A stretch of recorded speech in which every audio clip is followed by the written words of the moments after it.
She had been awake since dawn, sitting by the window where the pale morning light touched the edges of the old curtains. The house was unusually quiet, the kind of quiet that feels heavier than noise. Once, this home had echoed with laughter, footsteps, and the careless sounds of childhood. Now it breathed slowly, like an old body learning to live with silence. Her name was Amina, though in the village everyone called her Amma.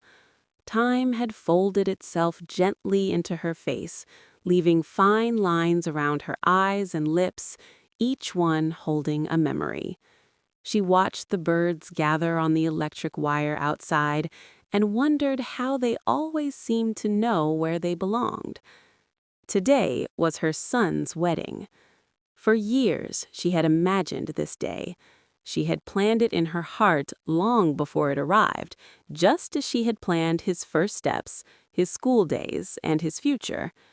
She remembered the night he was born, how she had held him close, whispering prayers into his tiny ear.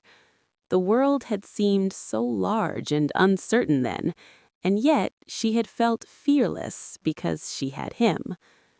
The house slowly filled with people. Relatives arrived, voices rising and falling like waves.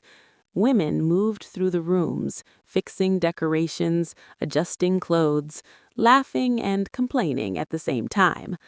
Amma sat in the corner, smiling politely, her hands resting in her lap. Every now and then someone would come to her, kiss her forehead, and tell her how lucky she was to see her son's wedding. Lucky. The word felt strange. Her son, Kareem, looked handsome in his wedding clothes.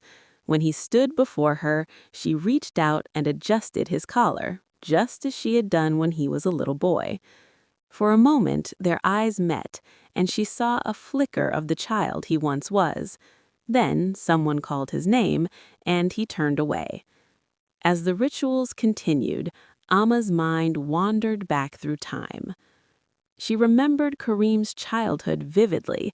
He had been a quiet boy, curious about everything. He used to sit beside her while she worked, asking endless questions. When he was afraid of the dark, he would crawl into her bed, wrapping his small arms around her waist. She never complained. She never pushed him away. When his father passed away unexpectedly, Kareem was only 7. That night, Amma had cried silently while holding her son close, promising herself that she would be strong for him. She worked harder, slept less, and gave him everything she could. Her dreams quietly shifted, shrinking until they existed only in his future. Years passed. Kareem grew taller, stronger, more distant. School turned into college, and college turned into work. Amma watched him change, proud of the man he was becoming, but afraid of the space growing between them. She told herself it was natural. This was life. Then came the proposal. When Kareem told her he wanted to marry, her heart swelled with happiness and fear at the same time. She agreed immediately, helping with arrangements, welcoming the bride with open arms. She told herself that gaining a daughter was a blessing. The wedding day passed like a dream. Music filled the air, lights flickered, and everyone smiled for photographs. Amma smiled too, though her chest felt tight. When Kareem left with his bride, people cheered, and Alma stood at the doorway watching the car disappear down the road. The silence that followed was sudden and unbearable. The days after the wedding were strange. The house felt too large, every room reminding her of Kareem's absence. She waited for his footsteps, his voice, but they never came. Occasionally he would call, his voice polite and hurried. He told her he was busy, adjusting to married life. Weeks turned into months. Kareem and his wife moved to another city. They visited less and less. Amma never complained. She told herself she was happy for him. She prayed for his happiness every night. but loneliness settled into her bones, slow and steady. She spent her days revisiting memories. She sat in Kareem's old room, touching his books, his childhood toys. She remembered teaching him how to write his name, how to tie his shoes, how to face the world. She remembered the sacrifices she had made without ever counting them. At night, she spoke to the walls, to the silence. She wondered when love had begun to mean distance. Years passed quietly. Her hair turned fully white, her steps slowed. The world outside continued, but inside the house, time seemed to stand still. Kareem visited occasionally, always in a hurry, always promising to come again soon. His wife was polite but distant. They stayed for a few hours and left.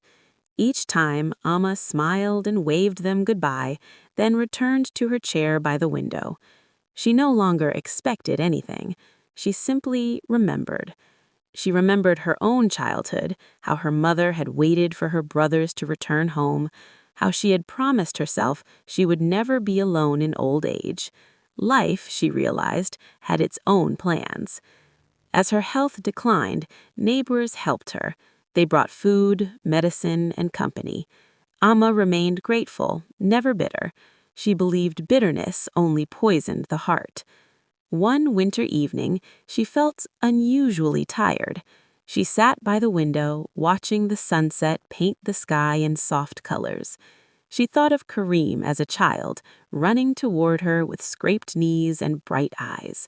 She smiled. That night, she slept peacefully. In the morning, the house was silent again, but this time she was no longer there to feel it. When Kareem arrived after receiving the news, he stood in the empty house, overwhelmed by memories he had ignored for too long. He sat in the chair by the window and finally understood the cost of leaving behind the one person who had never left him. But understanding came too late. Amma had lived her life loving deeply, giving endlessly, and asking for nothing in return.